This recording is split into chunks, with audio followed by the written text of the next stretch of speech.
اپنے اپنے مرحومین کے لیے، اور جن کا کوئی فاتحہ پڑھنے والا نہیں ان کے لیے، اور مجلس کے بانیان کے مرحومین کے لیے، اور بالخصوص یہ جو نام مجھے دیے گئے ہیں ان سب کے لیے۔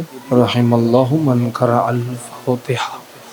بسم اللہ الرحمن الرحیم، الحمد للہ رب العالمین، الرحمن الرحیم، مالک یوم الدین، ایاک نعبد و ایاک نستعین، اهدنا الصراط المستقیم، صراط الذین انعمت علیہم غیر المغضوب علیہم ولا الضالین۔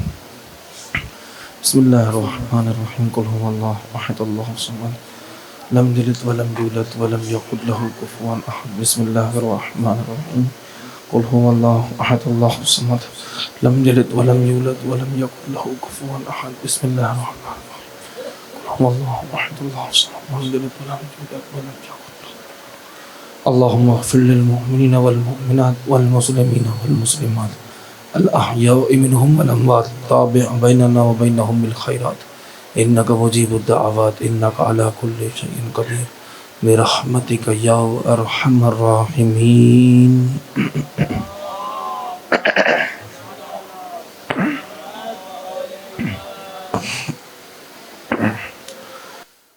اعوذ باللہ من الشیطان الرجیم، بسم اللہ الرحمن الرحیم، الحمد للہ الذی علا بحولہ ودنا بطولہ، مانح کل غنیمت وفضل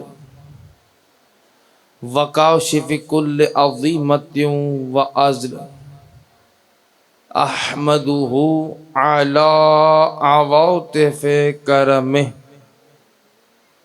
وسوابغ نعمہ، وأؤمن به اولا بعدیا واستہدیہ قریبا ہادیا، واستعینہ قاہرا قادرا، واتوکل علیہ کافیا ناصرا، والصلاة والسلام علی رسول الثقلین ومحبوب رب المغربین والمشرقین، الذي شرف القوسین بالنعلین الشریفین، ووسیلتنا فی الدارین، وجد الحسنین ابی القاسم محمد،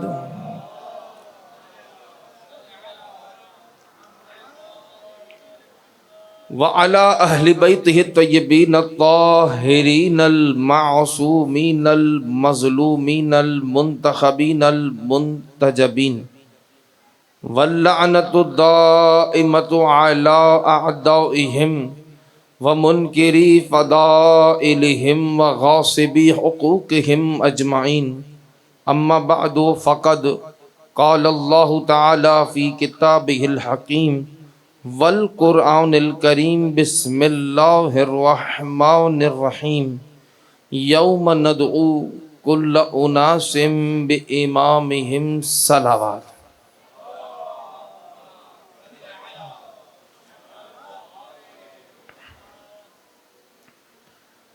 عزیزان محترم، سامعین کرام، خدا کا شکر ہے کہ اس نے ہمیں پھر سے فرش عزا پر آنے کی توفیق عنایت فرمائی۔ یہ وہ فرش عزا جو انبیاء کی آماجگاہ ہے، فرشتوں کی آماجگاہ ہے، ادھر اہل بیت بھی آتے ہیں۔ یہ فرش عزا وہ فرش عزا ہے جو جنت کا ایک ٹکڑا ہے۔ اسی فرش عزا کا واسطہ دے کر بارگاہ الہی میں دست دعا بلند کرتے ہیں، جتنے مومنین پریشان حال ان کی پریشانی کو دور فرما، جتنے مومن بیمار ہیں ان کے شفائے کاملہ عطا فرما، جتنے مومنین جہاں کہیں موجود ہیں ان کی جان مال عزت آبرو کی حفاظت فرما، بانیان مجلس کی توفیقات خیر میں اضافہ فرما، ان کے مرحومین کے درجات بلند فرما، کہ گناہ صغیرہ و کبیرہ معاف فرما۔ پروردگار تجھے اس فرش عزا کا واسطہ ادھر موجود جتنے موالیان حیدر کرار موجود ہیں ان کے دلوں میں موجود ولایت علی کا واسطہ پروردگار ہمارے وقت کے امام جناب ابو طالب کے آخری فرزند جو ہیبت کی مسند پر غیبت کی پوشاک اوڑھے ہوئے منتقم کربلا موجود ہیں، ان کے ظہور میں تعجیل فرما۔ اپنی اپنی دعاؤں کی قبولیت کے لیے ایک بار مل کر بلند تر صلوات پڑھ دیجئے محمد۔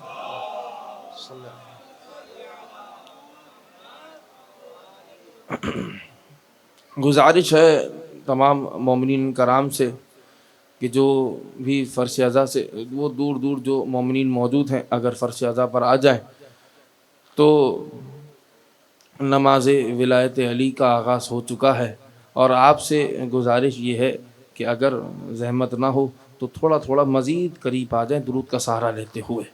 اللہم وعلی محمد وعجل فرجہم۔ بہت بہت شکریہ، سلامت رہیں۔ ذکر کرنے کے لیے حاضر ہوا ہوں، زیادہ طویل گفتگو نہیں کروں گا، جانتا ہوں بیدار مجمع ہے، انشاءاللہ میرے ساتھ رہیں گے۔ کچھ مطالب ہیں، کچھ معروضات ہیں جو آپ تک پہنچانا چاہتا ہوں، وہی ذکر کرنے جا رہا ہوں جو انسان کے گناہوں کو ایسے ختم کر دیتا ہے جیسے ہوا پتوں کو، درخت کے پتوں کو جھاڑ دیتی ہے، جس کے ذکر سے انسان کے گناہ معاف ہو جاتے ہیں۔ اگر زبان سے کرے تو زبان کے گناہ معاف ہو جاتے ہیں، اگر وہ ذکر وہ فضیلت لکھی ہوئی کہیں دیکھ لے تو آنکھوں سے کیے ہوئے گناہ معاف ہو جاتے ہیں، اگر کانوں سے وہ فضیلت سن لے تو کان سے جتنے گناہ کیے تھے سب معاف ہو جاتے ہیں، اگر اپنے ہاتھوں سے ایک فضیلت لکھ لے، ایک ذکر لکھ لے تو جب تک وہ لکھت باقی رہے گی فرشتے اس کے لیے دعائے مغفرت کرتے رہیں گے۔ یہ میرے جملے نہیں ہیں، کوئی خطابت نہیں ہے، یہ روایت ہے، یہ فضائل کی، یہ احادیث اہل بیت کا مفہوم ہے جو میں نے آپ کے سامنے پیش کیا ہے۔ میں نے اس مجلس کے لیے آپ کے سامنے سورہ بنی اسرائیل، جس کو سورہ اسراء بھی کہتے ہیں، اس کی ایک آیت کا ایک فقرہ پڑھنے کا مجھے شرف حاصل ہوا۔ سورہ بنی اسرائیل، سورہ اسراء، یہ وہ سورہ ہے، اب چونکہ وقت کے امام کی یتیمی کی رات ہے، ان کا ذکر بھی کرنا ہے، ان کے بابا کا ذکر بھی کرنا ہے، تو یہ روایت بھی سنتے جائیے کہ سورہ بنی اسرائیل کے فضائل میں سے ایک فضیلت یہ ہے کہ آپ کے اور میرے چھٹے امام، امام جعفر صادق علیہ السلام فرماتے ہیں،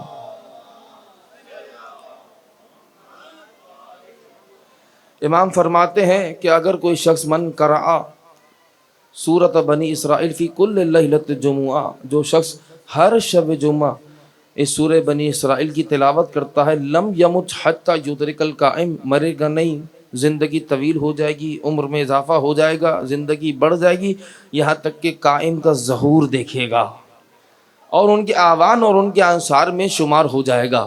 یہ سورہ بنی اسرائیل کے پڑھنے کا ایک ثواب جو میں نے آپ کے سامنے بیان کیا۔ اس سورہ کو سورہ اسراء بھی کہتے ہیں۔ سورہ اسراء کیوں کہتے ہیں؟ اسراء کا معنی ہے سیر کرانا، اسراء کا معنی ہے سیر کرانا، اور اس سورہ کی شروع کی آیت میں ہی پروردگار نے اعلان کر دیا کسی نے کسی کو سیر کرائی ہے۔ توجہ ہے، سورہ بنی اسرائیل کی پہلی آیت، سورہ اسراء کی پہلی آیت، سبحان الذی اسریٰ بعبدہ لیلا من المسجد الحرام الی المسجد الاقصی، کتنی پاک ہے وہ ذات جو راتوں رات اپنے بندے کو مسجد حرام سے مسجد اقصی تک سحر کرائے۔ توجہ ہے، میرے ساتھ ہیں، یہ معراج بڑا ہی اہمیت کا حامل اور بڑا ہی ضروری موضوع ہے، اور اس عنوان کی اگر اہمیت اگر آپ کو دیکھنی ہو تو دربار یزید میں خطبہ امام سجاد دیکھ لیجئے۔ ہاتھوں میں ہتکڑیاں ہیں، پاؤں میں بیڑیاں ہیں، گردن میں طوق ہے، رسول کی بیٹیاں، علی کی بیٹیاں ساتھ ہیں، مصیبت کا عالم ہے، اور اس عالم میں امام سجاد معراج بیان کر رہے ہیں دربار یزید میں۔ یزید کی آنکھوں میں آنکھیں ڈال کر فرما رہے ہیں، انا ابن من حمل علی البراق فی الہوا، انا ابن من اسری بہ من المسجد الحرام الی المسجد الاقصی، انا ابن من بلغ بہ جبرائیل الی سدرۃ المنتہی، انا ابن من صلی بملائکۃ السماء توجہ ہے. انا ابن من دنا فتدلى فكان قاب قوسين او ادنى انا ابن من اوحى الیہ الجلیل ما اوحى.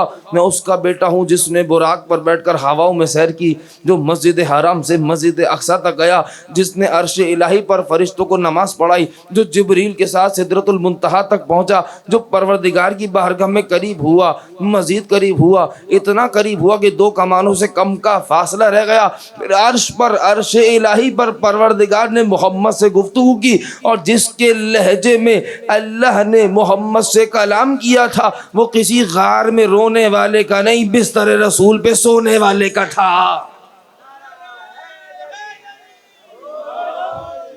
تو یہ معراج ہے، بڑی اہمیت کا حامل موضوع ہے، اور یہی معراج ہے جس کو مسلمانوں نے ختم کر دیا، پامال کر دیا اس موضوع کو، کیا کہہ کر کہ روحانی تھی، جسمانی نہیں تھی.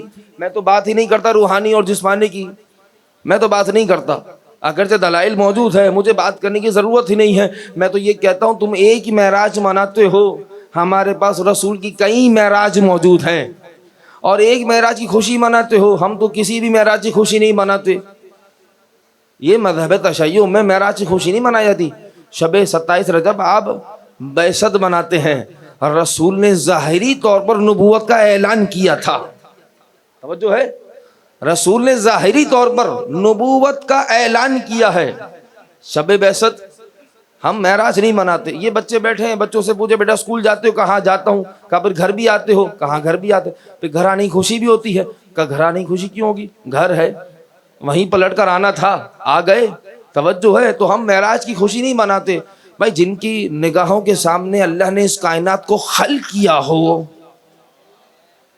وہ یہاں رہیں یا وہاں رہیں، اس میں خوشی کی کوئی بات نہیں ہے. اگرچہ یہ بات محسوس ہوتی ہے اور یقین ہے اس بات پر کہ وہ تو ان کا احسان تھا کہ وہ بشری لبادے میں اس دنیا میں تشریف لائے تاکہ ہماری ہدایت کر سکیں.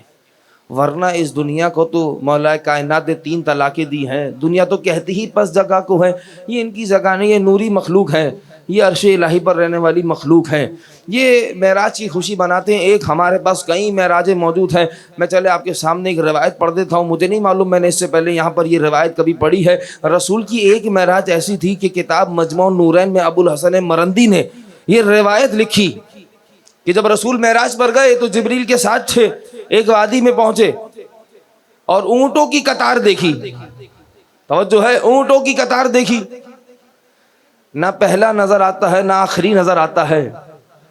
لا تعداد بے شمار اونٹ موجود ہے. ہر اونٹ پر سامان لدا ہوا ہے، ہر اونٹ پر ایک کنیز بیٹھی ہوئی ہے، ہر اونٹ کو ایک غلام چلا رہا ہے. سوال کیا رسول نے، جبریل یہ کون سی قطار ہے؟ یہ اونٹوں کی قطار ہے، ہر اونٹ پر سامان لدا ہوا ہے، ہر اونٹ پر کنیز بیٹھی ہوئی ہے، ہر اونٹ کو غلام چلا رہا ہے. یہ اونٹوں کی قطار، یہ سامان لدا ہوا ہے، کہاں جا رہا ہے؟ جبریل نے کہا یا رسول اللہ یہ آپ کی بیٹی کا جہیز ہے جو علی کے گھر جا رہا ہے.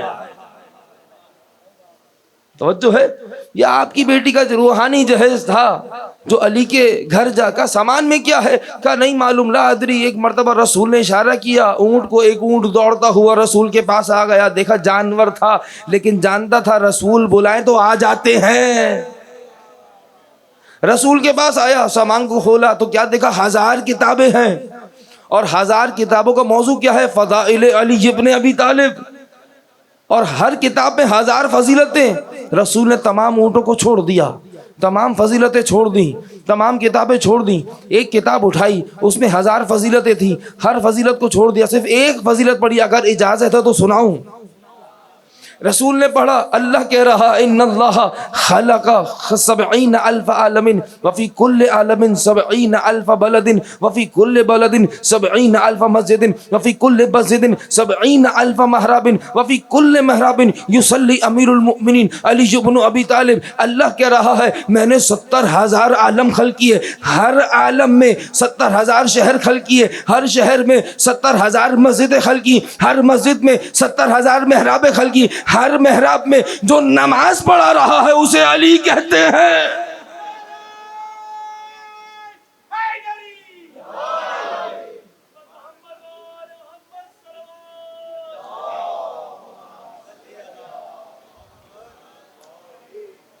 ابھی تو علی والوں کو 40 علی برداشت نہیں ہو رہے. توجہ ہے, 40 جگہ پر علی برداشت نہیں ہو رہے تھے. یہ کیلکولیٹ کرنا شروع کریں, کیلکولیٹر ایرر ہے. توجہ ہے, بیدار ہیں, ایک بار مل کر درود پڑھے محمد والے محمد.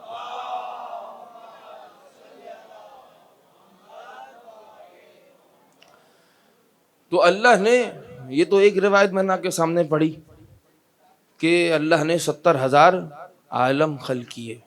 ایک اور روایت پڑھوں اگر بیدار ہیں, روایت سننا چاہتے ہیں. لیکن روایت سن کر اگر مگر کے سوالات مجھ سے مت کیجیے گا, جتنا امام نے بتایا ہے اتنا میں آپ کو بتا رہا ہوں, کیونکہ میں آپ کے ہر سوال کا جواب دینے کا, توجہ ہے نا, کیونکہ میں نے سلونی کا دعویٰ تو نہیں کیا ہے نا, تو میں اتنا جواب دے سکتا ہوں جتنا میرے پاس علم ہے. سب بیدار ہیں؟ روایت پڑھنے جا رہا ہوں. کتاب ہے انوار نعمانیہ کی روایت ہے. سلمان محمدی, 70,000 عالم کی روایت سنی نا, اب سنیں روایت. سلمان محمدی امام علی کے پاس آئے اور دیکھ رہے ہیں کہ آغوش میں سید الشہداء امام حسین بیٹھے ہیں.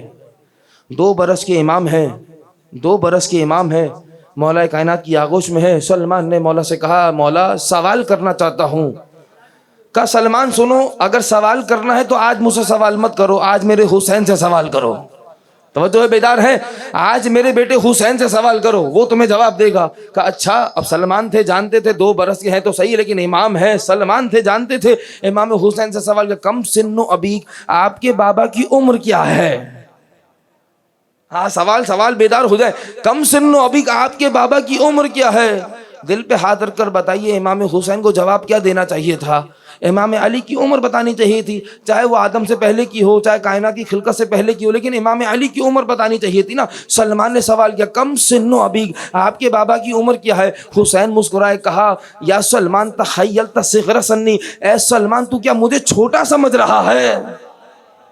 توجہ ہے, تو مجھے چھوٹا سمجھ رہا ہے؟ مولا مسکرائے, کہا حسین جواب دو. حسین نے سلمان کو جواب دیا, سلمان ان اللہ خلق 50,000 آدم ما بین کل آدم 50,000 عام. اے سلمان سنو, اللہ نے 50,000 آدم خلق کیے, ہر 2 آدم کے درمیان 50,000 سال کا فرق تھا. اے سلمان میں پہلے آدم سے 50,000 سال پہلے موجود تھا. توجہ ہے, 50,000. اب کیسے ہوئے, کون سے تھے, کیسے آدم تھے, یہ جو ہم جس کی نسل سے ہیں, کون سا آدم ہے, کیسا آدم کہاں سے آیا, مجھے نہیں معلوم. یہ وہ مخلوق ہے, یہ وہ نوری مخلوق ہے جن کی جگہ دنیا نہیں ہے, جو کائنات کی خلقت سے پہلے موجود تھے. اور قرآن کی آیات اس پر واقع صحیح و صحت کا دلیل ہے. قرآن کی آیات دلائل بنتی ہیں ان چیزوں پر. کیا سورہ بقرہ کی مشہور اور معروف آیت ہے, ہر ایک کو یاد ہے, بچے کو یاد ہے. کیا کہا تھا, وَعَلَّمَ آدَمَ الْأَسْمَاءَ كُلَّهَا ثُمَّ عَرَضَهُمْ عَلَى الْمَلَائِكَةِ فَقَالَ أَنبِئُونِي بِأَسْمَاءِ هَؤُلَاءِ إِن كُنتُمْ صَادِقِينَ. توجہ ہے, اللہ نے جناب آدم کو علم دیا. کس کا علم دیا؟ ناموں کا علم دیا. اور وہی نام فرشتوں کے سامنے پیش کیے اور کہا بتاؤ ان ناموں کو اگر جانتے ہو. دیکھو پیش اسے کیا جاتا ہے جو موجود ہو. توجہ ہے, سب ساتھ ہے میرے. وَعَلَّمَ آدَمَ الْأَسْمَاءَ كُلَّهَا ثُمَّ عَرَضَهُمْ عَلَى الْمَلَائِكَةِ, اللہ نے ان ناموں کو ان فرشتوں کے سامنے پیش کیا اور آواز دی, فَقَالَ أَنبِئُونِي بِأَسْمَاءِ هَؤُلَاءِ إِن كُنتُمْ صَادِقِينَ, اگر سچے ہو تو بتاؤ نا یہ کون ہے. توجہ ہے, اللہ اشارہ کر رہا ہے ہؤلاء کے ذریعے. اب تھوڑا میرے ساتھ ہو جائیے, میں 2 معروضات پہنچا کر آپ کو بات واضح کر دوں گا. یہ ہؤلاء کیا ہوتا ہے؟ اردو میں ہم اشارہ کرتے ہیں نا, یہ چیز, وہ چیز, اس نے, یہ اردو میں اشارے کے لیے الفاظ موجود ہیں. اسی طرح سے عربی میں بھی اشارے کے لیے الفاظ موجود ہیں اور مختلف الفاظ ہیں, مختلف معنی ہے. مذکر کے لیے الگ اشارہ ہے, مؤنث کے لیے الگ اشارہ ہے, بے جان کے لیے الگ ہے, جاندار کے لیے الگ ہے, بے شعور کے لیے الگ ہے, باشعور کے لیے الگ ہے. جب ہؤلاء کے ذریعے اشارہ کیا جاتا ہے کسی چیز کی طرف تو اس کا مطلب یہ ہوتا ہے وہ جاندار بھی ہے اور باشعور بھی ہے. یہ فقط نام, لکھے ہوئے نام نہیں تھے. لکھے ہوئے نام تو بے جان ہوتے ہیں, ان میں شعور نہیں ہوتا. ہؤلاء کے ذریعے اشارہ کیا, یہ جاندار بھی ہیں, یہ باشعور بھی ہے. ہاؤلا کے ذریعے ان ہستیوں کی طرف اشارہ کیا. اب جائے مسلمان جا کر ڈھونڈے وہ کون سی ہستیاں تھیں جو آدم کو معلوم تھی فرشتوں کو معلوم نہ تھا. کون سی ہستیاں تھیں؟ اگر نہ ملے تو آ جانا دروازہ سیدہ پر. آدم یہ کہتے ہوئے نظر آئیں گے اے پروردگار تو محمود ہے یہ محمد ہے، تو اعلیٰ ہے یہ علی ہے، تو فاطر ہے یہ فاطمہ ہے، تو قدیم الاحسان ہے یہ حسن ہے، تو محسن ہے یہ حسین ہے. سارے ناموں کی معرفت کروائی اور فرشتوں سے پوچھا کیوں معرفت کروائی؟ آسان آسان سی آیت ہے، آسان آسان دلیل ہے، جو قرآن کو کافی سمجھتا ہے اس کے لیے دلیل کافی ہے. کیوں معرفت کروائی؟ وَإِذْ قَالَ رَبُّكَ لِلْمَلَائِكَةِ إِنِّي جَاعِلٌ فِي الْأَرْضِ خَلِيفَةً. پروردگار کیا کہہ رہا ہے؟ مجھے خلیفہ بنانا ہے. آدم کو خلافت دینی تھی، اس لیے اہل بیت کی معرفت کروائی. اہل بیت کی معرفت کے بغیر آدم کو خلافت نہیں ملتی. مسلمانوں کو جنت کیسے ملے گی؟ اور کیا کہا؟ وَإِذْ قَالَ رَبُّكَ لِلْمَلَائِكَةِ. فرشتوں سے اللہ کہہ رہا ہے، فرشتوں کے ہجوم میں کہہ رہا ہے. تم کہتے ہو نا بڑی قرآن کافی ہے، قرآن کافی ہے، کتاب کافی ہے، کتاب کافی، حسبنا کتاب اللہ، کتاب کافی ہے. یہ کتاب میں قرآن میں اللہ کہہ رہا ہے وَإِذْ قَالَ رَبُّكَ لِلْمَلَائِكَةِ. اللہ خلیفہ بنا رہا ہے، فرشتوں کے ہجوم میں اعلان کر کے بتا رہا ہے دیکھو میرا بنائے ہوا خلیفہ ہوگا، ہجوم میں بناؤں گا. میرا بنائے ہوا خلیفہ سقیفہ کے بند کمروں سے نہیں، غدیر کے چوراہے سے ملے گا.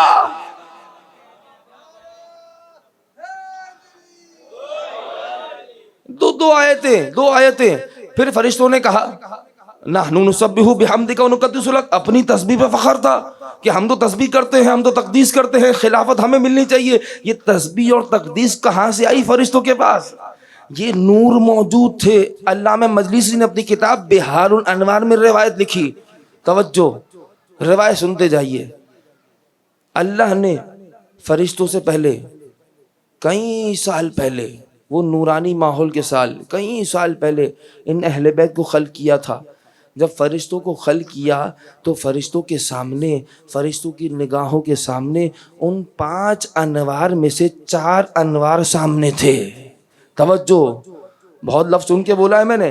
5 نوروں میں سے، 5 انوار میں سے 4 انوار سامنے تھے. ایک نور حجاب میں تھا. یہ 4 انوار کہتے تھے سبحان اللہ، تو فرشتے کہتے تھے سبحان اللہ. یہ 4 انوار کہتے تھے الحمدللہ، تو فرشتے کہتے تھے الحمدللہ. یہ 4 انوار کہتے تھے اللہ اکبر، تو فرشتے کہتے تھے اللہ اکبر. کسی نے بڑھ کے پوچھا مولا وہ 4 انوار کس کے تھے؟ کہا ایک نور محمد مصطفیٰ تھا، ایک نور مرتضیٰ تھا، ایک نور سید الشہداء تھا، ایک نور حسن مصطفیٰ تھا. کا حجاب میں کون سا نور تھا؟ کا بتاتا ہوں، رکو. جب پروردگار کو اس حجاب والے نور کا جلوہ دکھانا تھا تو کس طرح سے دکھایا؟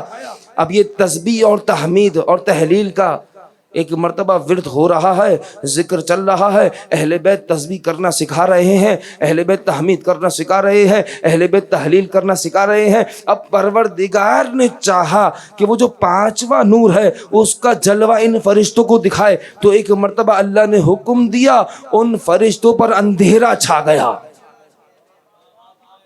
اللہ اکبر. یہ فقرہ مجھے آج تک سمجھ نہ آیا. عجیب جملہ ہے نا. یہ خدا کا امر ہے، جو نور سے بنے ہوئے فرشتوں پر اندھیرا چھا جاتا ہے، جو آنکھ سے بنے ہوئے شیطان جل جاتے ہیں جہنم کی آنکھ میں. توجہ ہے، یہ خدا کا امر ہے. اور ایسا اندھیرا تھا کہ فرشتے آپس میں ایک دوسرے سے خوف زدہ ہو رہے ہیں، پناہ مانگ رہے ہیں. پھر فرشتوں نے، علامہ مجلسی نے اپنی کتاب بہار الانوار میں روایت لکھی ہے، پھر فرشتوں نے وہ کام کیا جو آج تک مسلمان نہیں کرتا. جانتے ہو کیا کیا؟ فرشتوں نے پروردگار سے کہا پروردگار تجھے ان 4 انوار کا واسطہ ہے. وسیلہ اختیار کیا، ان 4 انوار کا واسطہ دیا. اب جب واسطہ اتنا بڑا دیا تو پروردگار کی آواز آئی وَعِزَّتِي وَجَلَالِي لَأَفْعَلَنَّ. مجھے میری عزت کی قسم، مجھے میرے جلالی قسم، اس اندھیرے کو ابھی ختم کر دیتا ہوں. اب پروردگار نے اندھیرا ختم کرنا چاہا تو وہ جو ایک نور حجاب میں تھا وہ نور سیدہ تھا. اس نور کو فانوس کی مانند آسمان پر عرش الہی پر بلند کیا. اس نور کو فانوس کی مانند عرش الہی پر بلند کیا. فانوس کا کام کیا ہوتا ہے؟ فانوس کا کام ہوتا ہے روشنی پھیلانا. توجہ ہے، فانوس کا کام ہوتا ہے روشنی پھیلانا. فانوس کتنی روشنی پھیلا سکتا ہے؟ جتنی اس نور کی وسعت ہوگی، جتنی اس نور کی حیثیت ہوگی، جتنی اس نور کی طاقت ہوگی۔ توجہ ہے؟ ایک موم بتی ہے، اس پہ آپ بڑا سا فانوس رکھ دیں، وہ بڑا سا فانوس اتنی ہی روشنی پھیلائے گا جتنی اس موم بتی میں طاقت ہوگی۔ میری بات پہنچ رہی ہے نا؟ اب جناب سیدہ کا نور ہے، اللہ نے فانوس کی مانند ایک مرتبہ عرش الہی پر بلند کیا۔ نور سیدہ کی حیثیت کیا تھی، طاقت کیا تھی، قدرت کیا تھی؟ صادق آل محمد کی آواز آئی، فَزَّهَرَتِ السَّمَاوَاتُ السَّبْعُ وَالْأَرْضُونَ، سب ساتوں آسمان منور ہو گئے، ساتوں زمینیں روشن ہو گئی۔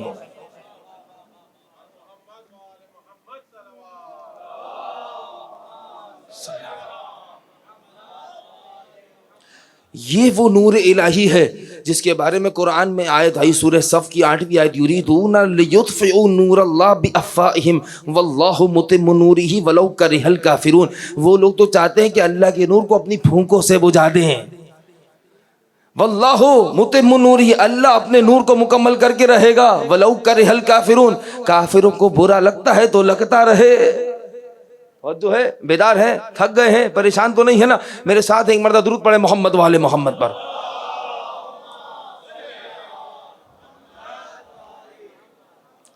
یہ وہ نور ہے جس کو دشمنان دین اپنی پھونکوں سے بجھانے کی کوشش کر رہے ہیں، بڑے بڑے ظلم ڈھا رہے ہیں، بڑے بڑے مظالم دیکھے انسانیت نے، لیکن اللہ کہہ رہا ہے یہ جو تم بڑے بڑے ظلم ڈھا رہے ہو نا، یہ تمہارے لیے بڑے ہوں گے، میرے لیے پھونک کی مانند ہیں، کیونکہ یہ میرا نور ہے، بجھنے والا نہیں ہے۔ واللہ متم نورہ، میں اپنے نور کو مکمل کر کے رہوں گا۔ تم نے رسول کو شہید کیا، علی مرتضیٰ آ گئے، علی مرتضیٰ کو شہید کیا، حسن مجتبیٰ آ گئے، حسن مجتبیٰ کو شہید کیا، حسین آ گئے۔ توجہ ہے؟ کربلا میں سب سے بڑا ظلم ڈھایا گیا، اب سمجھ رہے تھے نور ختم ہو جائے گا، وہ نور کربلا سے کوفہ، کوفہ سے شام، دربار یزید میں فضائل علی پڑھتا ہوا نظر آیا۔ کیا ہے یہ یریدون لیطفئوا نور اللہ بافواہہم واللہ متم نورہ، میں اپنے نور کو مکمل کر کے رہوں گا۔ ہر جگہ کوشش کی انہوں نے کہ اس نور کو بجھا دیں، لیکن یہ نور بجھنے والا نہ تھا۔ مستعین ہے 11ویں مولا کے زمانے کا خلیفہ لعنت اللہ علیہ، سب مل کے بے شمار بولیں گے۔ مولا کے زمانے میں 3 خلفاء گزرے، تینوں پر خدا کی لعنت ہو، ایک مستعین، ایک معتمد، ایک معتصم، اور ایک میں ملتا ہے معتز۔ سب پر خدا کی لعنت ہو۔ یہ مستعین جو تھا، یہ مستعین جو تھا، یہ اس کے پاس ایک روایت کے مطابق، اب دیکھیں یہ نور الہی کے سامنے کس طرح سے آتے ہیں۔ ایک روایت کے مطابق اس کے چاہنے والے تھے، ایک گھوڑا لے کر آئے، ایک سواری لے کر آئے۔ وہ گھوڑا کسی کے قابو میں آتا نہ تھا، جو آگے آتا تھا یہ گھوڑا اس کا حشر برباد کر دیتا تھا۔ توجہ رکھیے گا، حشر ڈھاتا تھا وہ گھوڑا، کسی کا قابو نہیں آتا تھا۔ کسی نے مستعین کے چاہنے والے نے کہا مولا عسکری کو بلا لے، شیعوں کے امام کو بلا لے، یہ گھوڑا اگر قابو میں آ گیا تب بھی ٹھیک، اگر قابو میں نہ آیا تو تیرے سامنے شیعوں کا امام ذلیل و رسوا ہو جائے گا، نعوذ باللہ۔ توجہ ہے؟ امام کو رسوا کرنا چاہتا تھا، امام عسکری کو بلایا۔ امام عسکری صاحب دلدل ہیں، وارث دلدل ہیں، اسی گھوڑے کے سامنے آئے، اپنے ید الہی کو ایک مرتبہ اس گھوڑے کی پیشانی پر رکھا، گھوڑا رام ہو گیا، امام سوار ہوئے، وہ دیکھتے رہ گئے، امام سواری کرتے رہے۔ کچھ دیر تک سواری کرنے کے بعد جب امام اس گھوڑے سے اترے، اب جملہ سننا ہوا کیا۔ مستعین کا ایک چاہنے والا تھا، اس نے سوچا کہ اب تو شیعوں کا امام بھی سوار ہو گیا، اب یہ گھوڑا قابو میں آ گیا ہے، جب امام عسکری اس گھوڑے پر سوار ہو گئے تو ہم بھی سوار ہو سکتے ہیں۔ جیسے ہی گھوڑے کے پاس آیا، گھوڑے نے وہ حشر ڈھایا۔ اللہ اللہ، نہیں سمجھے آپ، نہیں سمجھے، میں جانتی کیا ہو رہا ہے۔ یہ وہ لوگ ہیں جو محمد کو اپنے جیسا کہتے تھے۔ اس جانور نے ایسا حشر ڈھایا، یہ جانور بتا یہ رہا تھا دیکھو یہ محمد کا 11واں لال ہے، یہ 11واں نور ہے۔ توجہ، یہ محمد کا 11واں نور ہے۔ اس کا ایک عمل تھا جو مجھ پر سوار ہوا، تم سمجھ رہے تھے جس طرح سے یہ مجھ پر سوار ہوا ہے تم بھی اسی طرح سے مجھ پر سوار ہو جاؤ گے۔ تم اس کی طرح مجھ پر سوار نہیں ہو سکتے، تم محمد جیسے کیسے ہو سکتے ہو؟ توجہ ہے؟ اگر بیدار ہے تو مولا عسکری کا ایک اور واقعہ آپ کے سامنے پیش کروں، کیونکہ وقت کے امام کا تذکرہ بھی کرنا ہے، بس آخری روایت منزل مصائب پر آ جاؤں گا۔ کون کہتا ہے کہ امام کی غیبت اس لیے ہے کیونکہ 12ویں امام کی جان کو خطرہ تھا؟ نہ، نعوذ باللہ، یہ جملہ ہی غلط ہے۔ دیکھیں، امام کی جان کو خطرہ کبھی نہیں ہوتا۔ امام اللہ کی مرضی سے اس کی بارگاہ میں جاتا ہے۔ دوسرے مولا پر 28 سفر آپ نے سیرت سنی، امام پر کہیں حملے ہوئے، مولا کائنات پر کہیں حملے ہوئے، لیکن امام ان کی مرضی سے، اللہ کی مرضی سے ان کی بارگاہ میں جاتا ہے۔ روایت سنیں آپ، 12ویں مولا ابھی ظہور نہیں ہوا، ابھی غیبت کا آغاز نہیں ہوا، ابھی آمد ہوئی ہے، امام 1 یا 2 دن کے امام ہے، 1 یا 2 دن کا بچہ ہے، لیکن امام ہوتا ہے۔ امام عسکری کے گھر میں امام کا ایک غلام ہے، نام ہے علی ابن مہزیار، ساتھ ہیں سارے، علی ابن مہزیار امام کا غلام ہے، امام کا نوکر ہے، اور کیا مشرف ہے، کیا شرف ہے اس کے پاس۔ اس کا کام یہ تھا کہ یہ 11ویں مولا کے حکم سے 12ویں مولا کو سرداب تہ خانے سے لے کر آتے تھے۔ بہت بڑا کام ہے، اللہ اکبر۔ اور ادب کا تقاضا یہ تھا کہ علی ابن مہزیار اگرچہ امام 1 یا 2 دن کا بچہ ہے، لیکن ہے تو امام علی ابن مہزیار بامعرفت تھے۔ جب تہخانے میں جاتے تھے تو پہلے اجازت لیتے تھے مولا سے کہ مولا اگر اجازت ہو تو آپ کے بابا نے آپ کو بلایا ہے، اگر آپ کی اجازت ہو تو میں آپ کو اپنی آغوش میں لے لوں۔ کوئی کہہ سکتا ہے کہ امام تھے، جب 2 سال کا بچہ امام ہو کر گفتگو کر سکتا ہے، معجزہ دکھا سکتا ہے، تو کچھ چل کے کیوں نہیں آ سکتا؟ کچھ انسانی تقاضے ہوتے ہیں جو امام پورا کرتے ہیں جب وہ چاہتے ہیں، توجہ ہے؟ تو انہوں نے اجازت لے کر 11ویں مولا کے پاس آئے۔ علی بن مہزیار کہتے ہیں میں دیکھ رہا تھا 11ویں مولا 12ویں مولا سے کچھ گفتگو کر رہے تھے، کسی زبان میں بات کر رہے تھے، جس زبان میں مولا عسکری گفتگو کر رہے تھے اسی زبان میں مولا جوابات دے رہے تھے، 12ویں مولا کو جوابات دے رہے تھے۔ ایک مرتبہ جب میں تہخانے میں رکھ کر امام کو اوپر آیا تو میں نے دیکھا، جیسے ہی امام کو تہخانے میں چھوڑ کر امام عسکری کی خدمت میں حاضر ہو تو میں نے دیکھا خلیفہ کے کچھ بدمعاش، کچھ سپاہی امام کے پاس خدمت میں حاضر ہوئے اور کہنے لگے، خلیفہ کہہ رہا ہے کہ اس نے سنا ہے کہ آپ کی یہاں کسی کی ولادت ہوئی ہے، کوئی کسی کی آمد ہوئی ہے، کوئی بیٹا ہے، آپ نے اس کی زیارت نہیں کروائی، خلیفہ اس کی زیارت کرنا چاہتا ہے۔ ابھی علی ابن مہزیار کہتا ہے میں سوچ رہا تھا کہ 11ویں مولا تقیہ کریں گے، کوئی توریہ کریں گے، لیکن 11ویں مولا کی آواز آئی، علی ابن مہزیار جاؤ تہخانے میں، جاؤ سرداب میں میرے 12ویں بیٹے کو لے کر آؤ۔ علی ابن مہزیار کہتے جیسے ہی میں نے حکم سنا میں پریشان ہو گیا، قدموں سے زمین نکل گئی، میں سوچ ہی رہا تھا، اتنے میں مولا کی آواز آئی، علی ابن مہزیار سوچو مت، جو حکم دیا ہے وہ حکم کی تعمیل کرو۔ اب علی ابن مہزیار گئے ہیں سرداب میں، اب جب گئے تو روایت کے جملے یہ ہیں، علی ابن مہزیار کہتے ہیں اب جب میں سرداب میں گیا تو میں نے دیکھا امام کا چہرہ جس طرح سے چہرہ منور ہوتا تھا اس سے کہیں زیادہ روشن ہو رہا تھا۔ امام کی اجازت سے امام کو آغوش میں لیا، 11ویں مولا کی خدمت میں حاضر ہوئے۔ 11ویں مولا نے کہا علی بن مہزیار جاؤ ان سپاہیوں کے ساتھ خلیفہ کے دربار میں جاؤ۔ چہرے پر ایک کپڑا رکھا، جیسے ہی گھر سے باہر تشریف لائے تو وہ کپڑا سرک گیا، جیسے ہی وہ کپڑا سرکا یہاں امام کے چہرے سے نور پھوٹا اور ایسا نور نکلا سے پورا مکمل سامرہ منور ہو گیا۔ سارے لوگ گلی کوچوں میں آ گئے، چھتوں پر آ گئے، ایک ازدحام ہوا، ایک رش ہوا، سپاہیوں نے مزید سپاہی بلائے، رستے کو صاف کروایا۔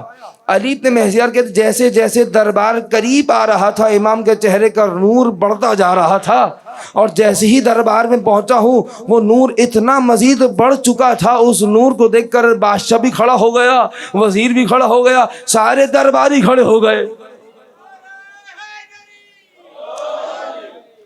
اب وہ سارے درباری کھڑے ہیں، کافی دیر سے خاموش کھڑے ہیں، سب کی زبانیں چپ ہیں۔ ایک مرتبہ وزیر نے بادشاہ سے کہا بادشاہ دیکھ کیا رہا ہے، حکم دے جلاد کو تاکہ اس بچے کو مار دے۔ بادشاہ نے کہا علی بن مہزیار اس بچے کو زمین پر رکھ دو۔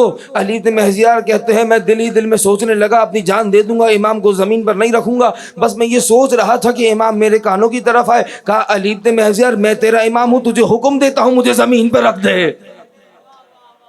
توجہ ہے، امام کو علی ابن مہزیار نے حکم کی تعمیل کی، امام کو زمین پر رکھا، پہلا جلاد آگے بڑھا، دوڑتا ہوا آیا، تلوار نیام سے کھینچنا چاہتا تھا، تلوار نیام سے باہر نہ آتی تھی، ناکام ہوا۔ دوسرا جلاد آگے بڑھا، تلوار کھینچنا چاہتا تھا، نیام سے باہر نہ آتی تھی۔ تیسرا جلاد آگے بڑھا، دوڑتا ہوا امام کے پاس آیا، تلوار نیام سے باہر نہ آتی تھی۔ 3 آئے تھے وقت کے علی کے مقابلے، تینوں ناکام ہو گئے۔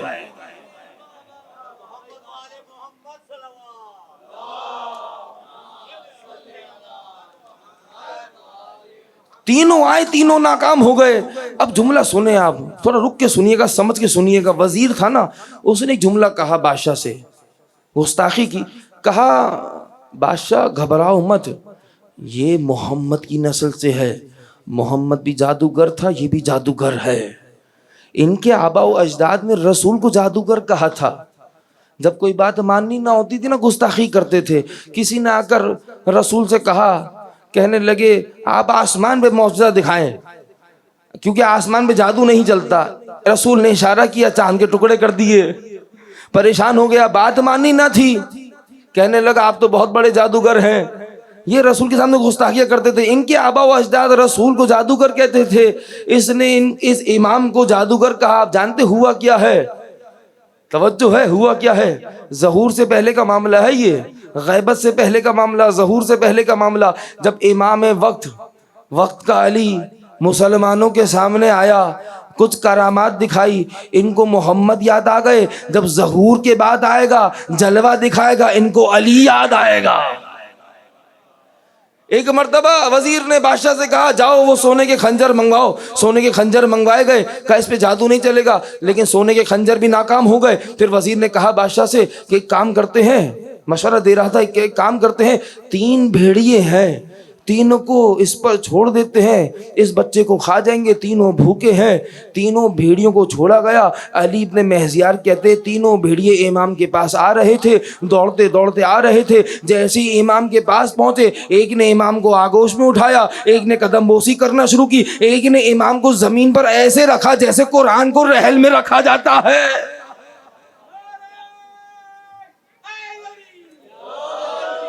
توجہ کر رہے ہیں؟ یہ بھی 3 تھے، وہ بھی 3 تھے، فرق کیا ہے؟ وہ لعنت اللہ تھے، یہ رضی اللہ تھے۔ مسئلہ 3 کا نہیں ہے، مسئلہ کردار کا ہے۔ آئے امام کے پاس، اب یہ سارے دربار دیکھ رہا ہے، سارے درباری دیکھ رہے ہیں، بادشاہ پریشان ہے، وزیر پریشان ہے۔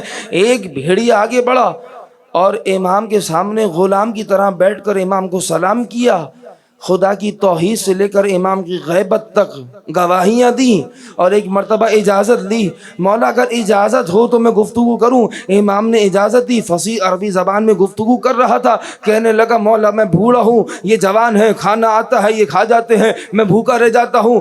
امام 2 دن کے امام ہے، ننھا سا بچہ ہے لیکن ہے تو امام۔ ننھے ننھے ہاتھوں سے اشارہ کیا، جو جوان تھا بوڑھا ہو گیا، جو بوڑھا تھا جوان ہو گیا۔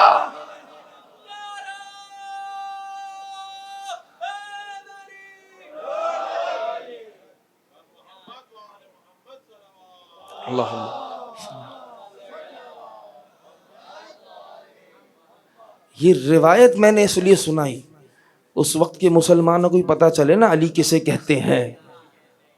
ہمارے یہاں خلافت بڑھاپے کی محتاج نہیں ہے، آگوش میں بچہ ہو تو خلیفہ ہوتا ہے۔ یہ وقت کا امام تھا۔ عزیزو، یہ کرامت دیکھتے تھے، معرفت بھی تھی، جانتے بھی تھے، لیکن آج شب 8 ربیع الاول، آپ نے پہلی محرم سے جو گریہ کرنا شروع کیا تھا، آپ 20 صفر تک جس امام حسین کو روتے رہے، آج وہ حسین بھی اس امام پر گریہ کر رہا ہے۔ کیوں جانتے ہیں کیوں؟ کیونکہ یہ 12واں امام ہے نا، یہی تو وہ امام ہے جو حسین کے خون کا بدلہ لے گا۔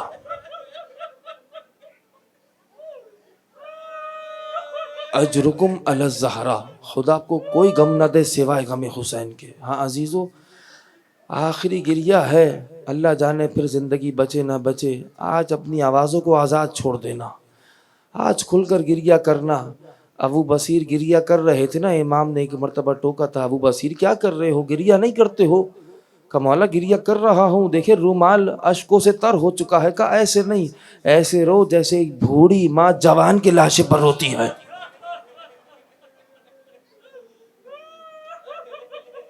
خدا تمہیں سلامت رکھے۔ چھٹے امام دعائیں دیتے ہیں، پروردگار ان چیخوں پر رحم فرما جو ہماری مصیبت پر اٹھتی ہیں۔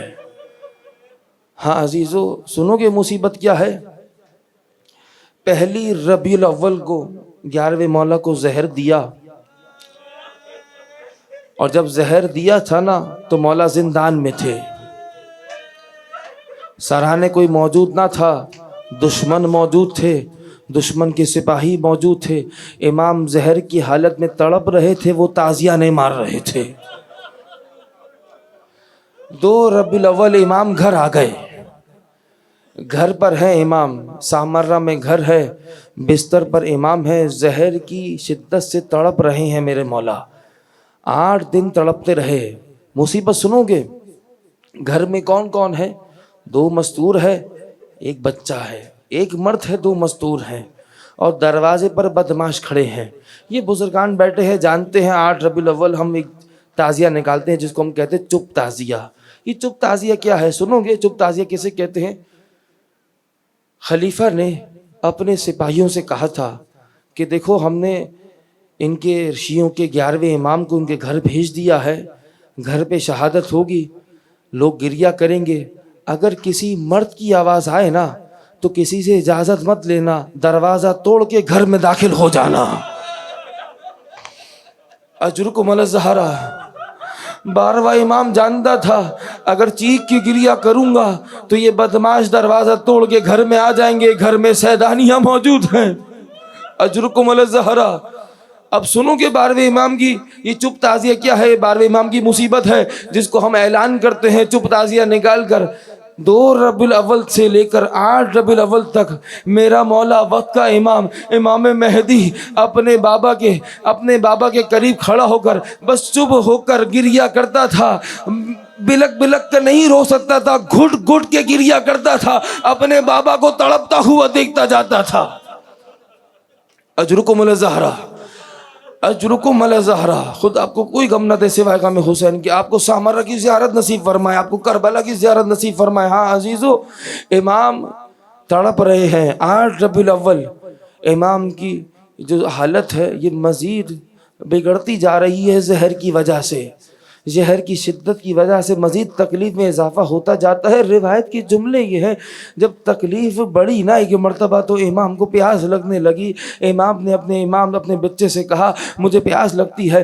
امام دوڑ کر گئے ہیں، 12ویں امام یتیم ہونے والے ہیں، پانی کا کوزہ لینے گئے ہیں، پانی کا کوزہ لا کر امام عسکری کو دیا ہے۔ ارباب ازا بیان کرتے ہیں 11ویں مولا نے جیسے ہی پانی کا کوزہ ہاتھ میں لیا ہے ایک مرتبہ کربلا کا منظر سامنے آیا ہے، روتے روتے جاتے ہیں، حسین کو روتے جاتے ہیں، ہائے میرا غریب جد، اے میرا غریب کربلا، ارے غریب کربلا، ارے حسین، ارے آپ کو پانی نہ ملا، ارے شمر زانو موجود تھا، شمر کا زانو تھا، 13 ضربیں تھیں، ارے 70 قدموں کے فاصلے سے بہن دیکھ رہی تھی۔ امام روتے جاتے ہیں، پانی نہ پیا، پیاسا دنیا سے چلا گیا۔ جانتے ہو کیا ہوا؟ پیاسے کا آزادار تھا، پیاسا دنیا سے چلا گیا۔ اجرکم علی الزہرا، اجرکم علی الزہرا۔ 12واں مولا یتیم ہو گیا، عزادارو، 12واں مولا یتیم ہو گیا۔ ایک مرتبہ غسل و کفن ہوا، غسل دیتے جاتے تھے، 12ویں مولا روتے جاتے تھے۔ جانتے ہیں کیوں؟ جب بھی غسل دیتے تھے ان کو کربلا کا منظر یاد آتا تھا، یہی تو 12ویں مولا ہے، انہوں نے تو زیارت ناہیہ کا نوحہ پڑھا ہے نا، روتے جاتے تھے، کربلا کو یاد کرتے جاتے تھے، ہائے میرا سید سجاد، ہائے میرا زین العابدین، ارے میں تو اپنے بابا کو غسل دے رہا ہوں، ارے میرے سید سجاد، اے میرے زین العابدین، ارے نگاہوں کے سامنے حسین کا لاشا کربلا کی تپتی ہوئی زمین پہ پڑا ہوا تھا۔ اجرکم علی الزہرا، اجرکم علی الزہرا۔ بس عزیز زیادہ زحمت 2 جملے مزید سننا۔ ایک مرتبہ غسل و کفن ہوا، جنازہ تیار ہوا ہے، امام نے نماز پڑھائی ہے، نماز پڑھانے کے بعد امام زمانہ لوگوں کی نگاہوں سے اوجھل ہو گئے، لیکن امام جنازے کے ساتھ ساتھ تو ہوں گے نا۔ ایک مرتبہ جنازہ جا رہا ہے، گھر میں ہی دفن ہونا ہے، دفن ہوا ہوگا، امام نے پھر کربلا کا رخ کیا ہوگا۔ ایک ننھی شہزادی ہے، حسین کی یتیمہ ہے، اس کو یاد کیا ہوگا، امام نے یاد کیا ہوگا نا کہ دیکھو میں بھی یتیم ہوا ہوں، حسین کی یتیم بچی بھی یتیم ہوئی تھی، لیکن عزیزو میری یتیمی کا مجھے معلوم کیسے ہوا؟ میرے سامنے میرے بابا نے دم توڑا، میں سمجھ گیا میں یتیم ہو گیا، لیکن جانتے ہو سکینہ کو کیسے معلوم ہوا کہ وہ یتیم ہو گئی ہے؟ ارے حسین میدان کربلا میں تھے، سکینہ کو معلوم نہ تھا کہ وہ یتیم ہو گئی ہے کہ نہیں ہوئی ہے۔ جب شمر نے پہلا تماچا مارا ہے، سکینہ سمجھ گئی میں یتیم ہو گئی۔ ہاں عزادارو، یہ تابوت آنے والا ہے نا، آرام سے کاندھا دینا اس تابوت کو، اس میں وہ امام کی شبیہ ہے۔ ہاں عزیزو جو 8 دن تک زہر میں تڑپتا رہا، زہر کی شدت سے تڑپتا رہا۔ ہاں عزیزو ایک جملہ اور کہوں، جب یہ تابوت اٹھا ہوگا، 12ویں امام نے ایک مرتبہ پھر سے کربلا کا رخ کیا ہوگا، امام سجاد کو آواز دی ہوگی نا، اے میرے جد زین العابدین، میرے بابا کا جنازہ اٹھا، کسی نے جنازے کی توہین نہیں کی ہے۔ ہاں میرے امام سجاد، آپ کی نگاہوں کے سامنے کربلا کی تپتی ہوئی زمین پر آپ کے بابا کا لاشا ارے گھوڑوں کی ٹاپوں سے ارے کچل دیا تھا۔ یہی تو میرا امام زیارت نہیہ میں کہہ رہا تھا، سلام اس غریب امام پر ارے جس کی دائیں طرف کی پسلیاں بائیں طرف کی پسلیاں دائیں طرف۔ ماتم حسین۔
ہو گئے یتیم صاحب زمان، الغیاث ہے رب دو جہاں، الغیاث ہے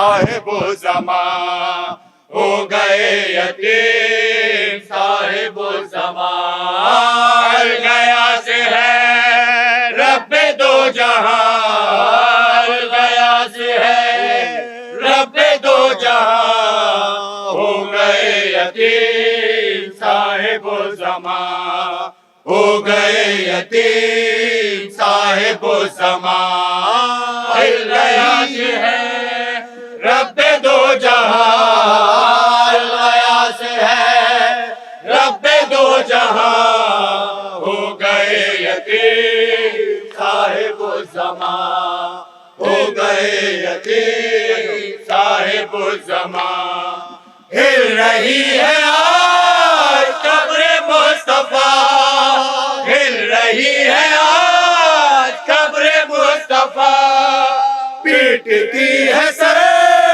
آج فاطمہ پیٹتی ہے سر آج فاطمہ پیشوائے دین آج اٹھ گیا پیشوائے دین آج اٹھ گیا ہو گئے یتیم صاحب و زمان ہو گئے یتیم صاحب و زمان الغیاث ہے رب دو جہاں الغیاث ہے رب دو جہاں ہو گئے یتیم صاحب و زمان ہو گئے یتیم صاحب و زمان الغیاث ہے رب دو جہاں الغیاث ہے رب دو جہاں ہو گئے یتیم صاحب و زمان ہو گئے یتیم صاحب و زمان سامرا میں ہے حشر بپا سامرا میں ہے حشر بپا انبیاء دین کرتے ہیں فغان انبیاء دین کرتے ہیں فغان خاک اڑاتی ہے آل مصطفیٰ خاک اڑاتی ہے آل مصطفیٰ ہو گئے یتیم صاحب و زمان ہو گئے یتیم صاحب و زمان الغیاث ہے رب دو جہاں الغیاث ہے رب دو جہاں ہو گئے یتیم صاحب و زمان ہو گئے یتیم صاحب و زمان معتمد نے آج زہر کیا دیا معتمد نے آج زہر کیا دیا کعبہ خدا آج ہل گیا کعبہ خدا آج ہل گیا خاک پر گرا آل انبیاء خاک پر گرا آل انبیاء ہو گئے یتیم صاحب و زمان ہو گئے یتیم صاحب و زمان الغیاث ہے رب دو جہاں الغیاث ہے رب دو جہاں ہو گئے یتیم صاحب و زمان ہو گئے یتیم صاحب و زمان ہل رہی ہے آج قبر مصطفیٰ ہل رہی ہے آج قبر مصطفیٰ پیٹتی ہے سر آج فاطمہ پیٹتی ہے سر آج فاطمہ پیشوائے دین آج اٹھ گیا پیشوائے دین آج اٹھ گیا ہو گئے یتیم صاحب و زمان ہو گئے یتیم صاحب و زمان الغیاث ہے رب دو جہاں الغیاث ہے رب دو جہاں ہو گئے یتیم صاحب و زمان ہو گئے یتیم صاحب و زمان سامرا میں ہے حشر بپا سامرا میں ہے حشر بپا انبیاء دین کرتے ہیں فغان